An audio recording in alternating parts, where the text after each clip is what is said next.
É o engano do coração. Você achar que o gozo e a alegria do seu coração está na realização daquilo que você acha que será a alegria e o gozo do seu coração. Quando é a palavra de Deus? Porque essa palavra ela é capaz de fazer isso? Porque ela é a palavra de Deus. Ela é a palavra que pode preencher de uma maneira satisfatória, proporcionar ao seu coração gozo e alegria, que no mundo você não vai encontrar. Nada nesse mundo vai poder preencher o vazio do seu coração como essa palavra aqui, porque ela é a palavra de Deus. Lá no Salmo 19, É, diz, a lei do Senhor é perfeita e refrigera a alma. verdade. Né? Somente na palavra de Deus, na Bíblia, é que nós vamos encontrar o verdadeiro refrigério para nossa alma. Então, esse aí é um ponto importantíssimo, né, que nós podemos aprender com esse tema de hoje, com essa passagem aqui do Salmo 119. Tem outro versículo? São João, né, Evangelho de João, João. no capítulo 6, né, que nós anotamos aqui, no versículo 63, diz assim, ó, o Espírito é o que vivifica, a carne para nada aproveita. As palavras que eu vos disse são espírito e vida. Então a palavra de Deus é espírito e vida. Ela é vigor, né? Ela dá energia ao seu coração, coisa que ninguém vai poder proporcionar a você. Você pode fazer uma terapia, você pode, né, de repente pensar que a solução para essa angústia, para esse sentimento que é tão ruim no coração humano, né? A solução pode ser na aquisição, na realização de algum projeto humano, né? Ele vai ver, você vai ver, né, que quando chegar lá, ele não vai preencher. Só a palavra de Deus é capaz de preencher o vazio do seu coração, né? Jesus disse que as palavras que ele havia dito para os discípulos eram espírito e vida. Verdade. Né? Ela é espírito e vida. E uma coisa muito importante que eu acho que nós devemos abordar também, e fica aqui um pouco de lado ou até mesmo esquecido por muitos cristãos, principalmente nos dias que nós estamos vivendo, né? Onde a igreja de tudo quanto é denominação, tudo quanto é doutrina, diferente uma da outra, né? Onde se ouve muito de que se relativiza o pecado, mas o que eu queria dizer, né, acho importante abordar, é que para alcançar esse efeito da palavra de Deus, esse privilégio que esse salmista aqui do Salmo 119 alcançou, encontrou e experimentou, né? Precisa haver comprometimento. O que eu quero dizer com isso, comprometimento? A palavra de Deus, ela é para ser vivida. Não é letra. Eu li, a palavra me ensinou isso, mas eu fechei a Bíblia e vou para o meu dia a dia e vivo como se eu não conhecesse essa palavra, como se eu não aprendesse o que ela estava me dizendo, de como é que eu tenho que me comportar, de como é que tem que ser minhas atitudes. Então, o que a gente costuma sempre falar aqui, compromisso com a palavra de Deus, porque hoje vivemos num tempo em que as igrejas estão cheias de pessoas que vêm do mundo e vão para a igreja e começam a professar a fé e diz, eu sou evangélico, né? Sem saber o que é ser evangélico. O que é evangelho? O apóstolo Paulo disse o quê? Que evangelho é o poder de Deus para a salvação de todo aquele que crê. Mas essa é uma verdade que nós temos que entender, que evangélico, ser evangélico não é apenas você entrar, vir do mundo, entrar numa igreja e ali começar a assistir os cultos e ouvir o que o pastor fala e dizer amém, mas a sua vida negar tudo isso que está sendo ensinado na palavra de Deus. E por que que esse salmista, ele encontrou esses benefícios? Porque ele tinha comprometimento. Porque a vida dele, ele procurava pautar na palavra do Senhor.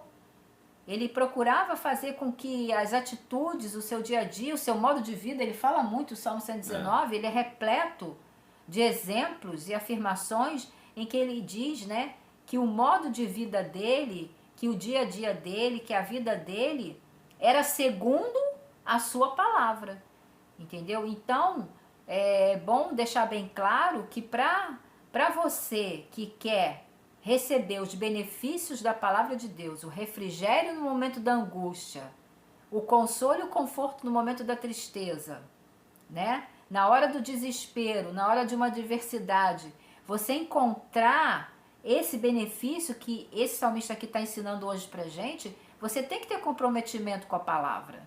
A palavra de Deus tem que ser vivida, você tem que andar conforme a regra, né? A regra da palavra de Deus. Né? E isso, nos dias de hoje, tem sido abafado em muitos púlpitos de igrejas, porque as pessoas vêm do mundo, não têm uma experiência de conversão genuína, não têm a experiência de salvação, e vem e diz, sou evangélico. Mas a vida dela é totalmente oposta, totalmente ao contrário do que a palavra de Deus ensina. Essa pessoa, esse tipo de pessoa que se diz evangélico, jamais vai encontrar esse benefício que nós estamos falando aqui da palavra de Deus. Você vê que no Velho Testamento, Deus sempre, ele até colocava, né, que Jael era uma esposa, como uma esposa. E por que Deus fazia isso? Porque havia um compromisso de fidelidade, um compromisso entre os dois, de relacionamento. No Novo Testamento a mesma coisa, a igreja é o quê? A noiva de Cristo. Isso, por que Deus usava esse modo, né, para expressar o seu relacionamento com Israel e o relacionamento dele para com a igreja? Que é exatamente isso, né, para que o povo pudesse entender que casamento era o quê? Um compromisso de fidelidade, de relacionamento entre duas pessoas. Embora hoje isso seja um pouco incompreensível, né, nos nossos dias, porque o que mais nós temos visto são relacionamentos fracassados, mas existe a lei da consciência. E a pessoa sabe, vamos dar um exemplo, né? Um dos cônjuges, quando ele trai, ele sabe que ele traiu e ele feriu a outra pessoa, né? Quando ele não trata bem o outro cônjuge, ele sabe que ele está fazendo um mal a uma pessoa que optou por viver ao lado dele. É verdade. Correto? É. Da mesma maneira é Deus. É o que você está querendo dizer, não é? Tem que ter um comprometimento. Não é achar que a palavra de Deus, você vai simplesmente fazer dela como o uso de algo que tem um efeito dopante, não é isso. É relacionamento. Então, se eu não me comprometo a me relacionar com a palavra de Deus de uma maneira séria, não é? Fiel, ela não vai operar na minha vida. Porque aqui em Hebreus, no capítulo 4, versículo 12, diz assim, olha, porque a palavra de Deus é viva e eficaz, é mais penetrante do que espada de dois gumes, e ela penetra até a divisão da alma e do espírito e das juntas e medulas, e é apta, ela é capaz de quê? De discernir os pensamentos e intenções do coração. Não existe nada tão profundo do que a palavra de Deus. Ela é capaz de penetrar lá na divisão da alma e do espírito. Ela é capaz de discernir pensamentos e intenções do coração. Não existe remédio nesse mundo. Não existe especialista, não existe pastor, não existe conselheiro que seja capaz de ter uma palavra tão poderosa que vai lá no mais profundo do seu coração, dos seus sentimentos, e tratar você. Verdade. Porque ela é eficaz. Agora, como é que se dá essa experiência? Como é que eu posso ter essa experiência? Talvez você não tenha. Talvez você seja, digamos assim, cristão há muitos anos. Talvez você esteja se esforçando até, mas não tenha encontrado isso. Então é importantíssimo, né, que a gente faça uma avaliação. Até que ponto eu estou comprometido com a palavra de Deus? Verdade. A palavra de Deus não é, gente, algo que você vai fazer uso somente no seu momento ali de dor, não é? e depois eu vou e me alimento e me relaciono com tudo aquilo que aborrece Deus. Não é assim. E é isso que esse evangelho pagão está ensinando para as pessoas. Tá? Você corre para a palavra de Deus, você corre para Deus nos seus apertos. Quando nada mais pode te ajudar. Quando nada mais pode resolver o seu problema, aí você corre para Deus, como se Deus estivesse ali apenas para isso. Deus quer se relacionar. Então, para que você possa entender, imagina uma vida conjugal assim, em que um só vai procurar a amizade do outro quando bem lhe interessar. Quando um só vai procurar se relacionar com o outro quando somente um estiver sentindo por algum interesse. Não é? Então não existe o prazer do relacionamento, da amizade, da companhia. Não há comunhão. Não há comunhão. Se não há comunhão, como que eu vou usufruir dos benefícios do relacionamento conjugal se não existe a comunhão? Não é? Se não existe a comunhão, se não há comunhão, como eu posso usufruir dos benefícios dessa comunhão? Não existe comunhão. Se você não se relaciona com a palavra de Deus, se você não tem comunhão com a palavra de Deus, como é que você vai se beneficiar? E aí é onde está, meu irmão, a tua resposta. Você pode estar dizendo assim, bom, o que eles estão falando é correto teoricamente. Não, nós não estamos falando apenas da teoria para você, não. Nós estamos falando daquilo que nós vivemos. Né? Então, o que nós estamos falando é daquilo que nós experimentamos. E aprendemos. E aprendemos. Isso, né? Não é? Deus tem nos ensinado assim. Relacione-se com a palavra de Deus. Comprometa-se com a palavra do Senhor. E isso se dá, em primeiro lugar, como nós sempre temos falado aqui no canal, né, de uma experiência real e genuína de arrependimento de pecado. Né? O ser humano precisa reconhecer que ele é um pecador, que ele precisa arrepender-se de seus pecados, receber a Cristo como seu único e suficiente Senhor e Salvador da sua vida, para que ele possa experimentar um novo nascimento, ele receber do Senhor um novo coração, um coração que deseja buscá-lo, que deseja aprender, que deseja obedecer a sua palavra. E aí você verá o que essa palavra é capaz de proporcionar ao seu coração, não só nos momentos de angústia, mas em toda a sua trajetória aqui nessa terra, não é? É verdade. E quando a gente fala que a Bíblia diz que quando você se converte, você recebe um coração novo. Deus tira o coração de pedra e coloca o coração de carne. Na palavra de Deus nos ensina isso. E esse novo coração, como ele acabou de falar, ele é totalmente voltado para agradar a Deus, mas não por obrigação, né? Mas ele tem prazer em agradar a Deus, em obedecer essa palavra, a Bíblia, né? Ele tem prazer, ele tem alegria naquilo que agrada a Deus. E o que não agrada a Deus, né? Aquilo que Deus abomina, ele rejeita. Então, por que nós vemos muitas pessoas aí frequentando igrejas nos dias de hoje, mas vivendo uma vida totalmente avessa ao que a palavra de Deus ensina? E escandalizando, né? O que o mundo cobra. O mundo vai falar, mas ele não diz que é crente e ele está cometendo tal ato, ele está fazendo isso ou aquilo. Sim, porque a palavra de Deus te ensina de uma forma, mas você faz outra. Você toma as atitudes totalmente contrárias ao que a palavra de Deus diz.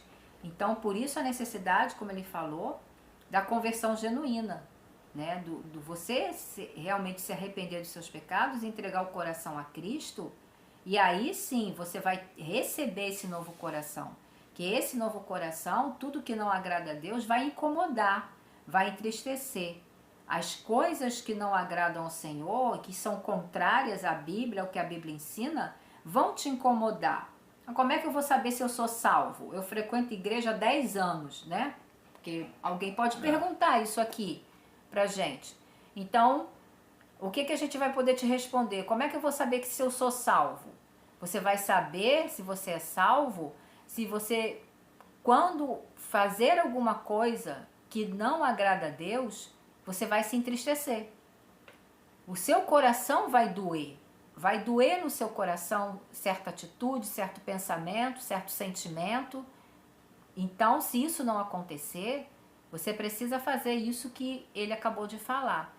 Se arrepender dos seus pecados e entregar o coração a Jesus. É muito importante, eu acho, que a gente abordar também essa questão, porque nós estamos vivendo uma época em que ser evangélico tornou-se quase que um modismo. É um modismo. Modismo. No meio artístico tem muito, artista tal, cantor tal, artista tal se converteu. Aí lá na frente a gente vê que aquele artista que disse que tinha se convertido voltou para as velhas práticas, para o antigo hábito mundano que ele tinha. Então, você entende o que? Não houve conversão. E independentemente do meio artístico, há muitos que estão frequentando, como eu acabei de falar, há 10 anos, uma igreja evangélica, e às vezes ele pensa que realmente ele é convertido, mas ele não atentou para esse detalhe. Talvez ninguém explicou, talvez o pastor não pregou a respeito desse assunto, que ele precisa receber esse novo coração. E a característica desse novo coração é isso que eu acabei de falar aqui, não é? Não existe uma outra maneira, né, do homem. A palavra de Deus fala de uma ira futura, né? O Senhor Jesus, ele veio salvar o homem dessa ira futura. Então, como você está dizendo aí, que virou modismo, mas os homens conseguiram fazer isso, né? Tornar comum aquilo que era santo. O Senhor Jesus, ele disse: eu vim buscar e salvar o que se havia perdido. E aí o que acontece, né? Esse tal evangelho que é pregado, ele tem levado as pessoas à perdição. As pessoas acharem, né, que são salvos, que tiveram uma experiência real, mas não tiveram. Pode ter tido experiência religiosa, com alguma igreja, com alguma filosofia, mas não uma experiência real e genuína de arrependimento de pecado e de novo nascimento, né? A experiência de novo nascimento, ele gera na pessoa um novo coração, um coração que anseia e deseja servir a Deus, agradar a Deus, né? É verdade. Então isso é muito sério, porque nós estamos falando de eternidade. E desse dia onde você vai passar a sua eternidade está nas tuas mãos. A obra Cristo já fez. A maior expressão do amor de Deus é o Senhor Jesus Cristo. Ele veio ao mundo, cumpriu toda a lei, pagou o preço naquela cruz, verteu o seu sangue, deu a sua vida. Ele ressuscitou, venceu a morte, para que nós pudéssemos decidir aonde passar a eternidade. Havia uma ira futura e há uma ira futura, e o único que pode nos livrar da ira futura é o Senhor Jesus Cristo. De que forma eu posso me livrar da ira futura? Se eu tomar a responsabilidade, a consciência de saber, né, que eu preciso genuinamente me arrepender dos meus pecados e entregar meu coração a Cristo. Se eu não fizer isso, eu estarei perdido para sempre, é o que diz a palavra de Deus. Mas se eu tiver essa experiência de arrependimento, e essa experiência ela é pessoal, ela é intransferível, só você pode ter essa experiência. Só você pode experimentar isso de uma maneira íntima e pessoal. E aí você vai ver o que nós estamos falando é realmente eficaz, porque não são as nossas palavras, né? Não. São as palavras do Senhor Jesus Cristo, né? Essas palavras são espírito e vida, não são palavras de morte. Verdade. E espero que nós tenhamos esclarecido muitos pontos, né? No vídeo de hoje nós começamos a falar do salmista, né? Do Salmo 119, que ele encontrava toda a sua alegria na palavra de Deus, mesmo nos momentos de angústia. Esclarecemos um pouco sobre, né, a salvação. É muito bom falar sempre sobre a salvação em Cristo, porque eu acredito que muitos podem até estar frequentando igreja há muito tempo, mas se perguntar, no fundo, você tem certeza da sua salvação? Eu me lembro que no início da minha conversão, quase todo culto o pastor perguntava isso. Quem não tem certeza da sua salvação, né, precisa ter essa certeza, precisa verdadeiramente entregar o coração a Jesus. Isso era uma prática antiga e hoje dificilmente a gente vê, né? Mas é bom a gente falar sempre, né? Enfatizar que não é frequentar a igreja, não é apenas ir no culto, ouvir o que o pastor fala e concordar e cantar. Tem pessoas que até cantam no coral, mas não tem certeza da sua salvação. O mais importante, como ele acabou de falar, o que te livra da ira futura, né? O que te livra da condenação eterna? É Jesus, é a salvação em Cristo, só em Cristo, né? E a palavra de Deus são verdades eternas, né? Jesus disse: passará o céu e a terra, mas as minhas palavras não hão de passar. Eu queria saudar todos os irmãos com a paz do Senhor, que a bênção do Senhor esteja sobre cada lar, sobre cada um, e espero que tenha sido bem esclarecedor o vídeo de hoje. Que Deus abençoe a todos, fique na paz do Senhor Jesus. Amém.